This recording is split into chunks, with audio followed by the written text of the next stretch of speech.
शिव पुराण श्री शतरुद्र संहिता 16वां अध्याय। यज्ञेश्वर अवतार। नंदीश्वर बोले हैं मुनीश्वर, अब मैं आपको भगवान शिव के यज्ञेश्वर अवतार के बारे में बताता हूँ। एक बार देवताओं और असुरों ने मिलकर सागर के गर्भ में छिपे अमूल्य रत्नों और धरोहरों को निकालने के लिए क्षीर सागर का मंथन किया।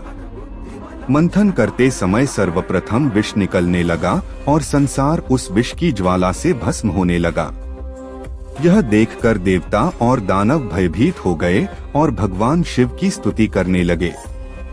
भगवान शिव सदा ही अपने भक्तों की रक्षा और कल्याण करते हैं। उन्होंने अपने भक्तों का दुख दूर करने के लिए उस विष को पी लिया। विष पीने के कारण उनका गला नीले रंग का हो गया और वे नीलकंठ नाम से विख्यात हुए।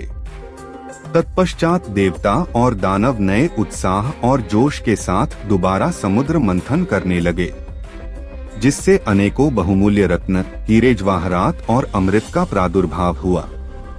अमृत निकलने पर देवताओं और असुरों में युद्ध होने लगा। तब राहु नामक असुर अमृत कलश चुराकर भाग खड़ा हुआ। यह दृश्य चंद्रमा ने देख लिया और उसका पीछा किया। विष्णु जी ने अपने सुदर्शन चक्र से उसकी गर्दन काट दी, क्योंकि उसने अमृत पी लिया था, इसलिए सिर कटने के बाद भी वह मरा नहीं।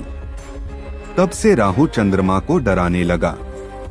भगवान शिव ने चंद्रमा की रक्षा करने के लिए उसे अपने सिर पर धारण कर लिया।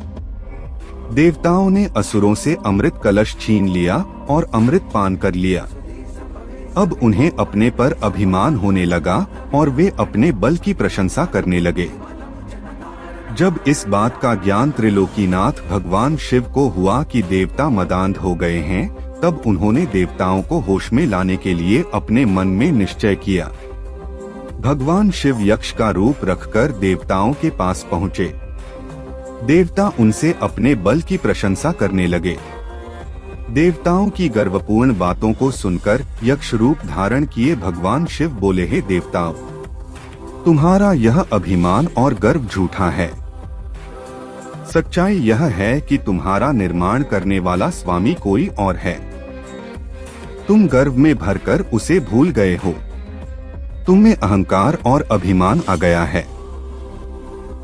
अभी मैं तुम्हारे बल की परीक्षा लेता हूँ। यह कहकर उन्होंने एक तिनका धरती पर रखा और कहा कि हे बलशाली देवताओं, अपने पराक्रम और बल से अपने अस्त्र शस्त्रों का प्रयोग करके इसे काट दो। तब सब देवता अपने बल और पराक्रम को सिद्ध करने के लिए उस तिनके पर प्रहार करने लगे, परंतु सबके अस्त्र शस्त्र व्यर्थ हो गए। वे उस तिनके का कुछ भी न बिगाड़ सके। वह तिनका अपने स्थान से जरा सा भी नहीं हिला। यह देखकर सब देवताओं को बहुत आश्चर्य हुआ। देवता आश्चर्यचकित होकर एक दूसरे को देख ही रहे थे कि आकाशवाणी हुई।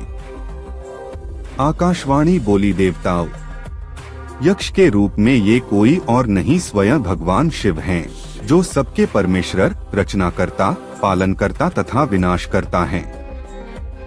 आकाशवाणी सुनकर सब देवताओं को अपनी भूल का एहसास हो गया और वे यज्ञेश्वर भगवान शिव को प्रणाम करके उनकी स्तुति करने लगे। शिवजी ने यज्ञेश्वर रूप रखकर देवताओं का घमंड दूर कर दिया। फिर सबको आशीर्वाद देकर वहां से अंतर्धान हो गए।